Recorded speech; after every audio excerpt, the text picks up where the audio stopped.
Kamal orang katanya. Awak ni wali. Aduh skor. Lalu lama kira tu.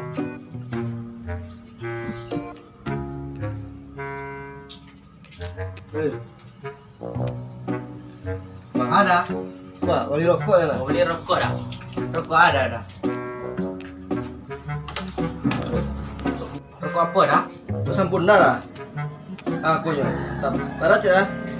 Beli mall lah tu dah. Beli mo. Kau dah fikir lah. Aduh titik lah.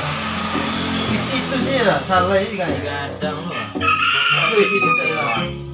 Sini. Piting ibunya. 5.000. Jadi apa ini kau? 5.000 sah. Aduh, mau kasih banyak lah. Itu aku rugi dong.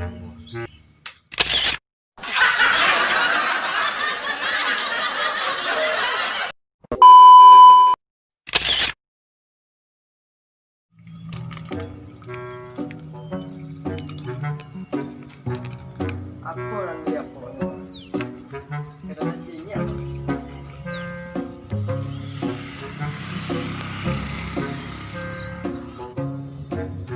Kamal orang katanya pak. Nampak tu. Pak, Apa dah? Nasi. nasi ya. Asam mana? Apa tu lah? Jadi ya. Okey lah. Jadi ya. Baik, Jadi barang gue dah. 10. Itu 5 tu. Ayo, 5 lah. 5. Jadi. Nasi habis dah. Cik dah. Ada lah. Dia lah. Kawak ya.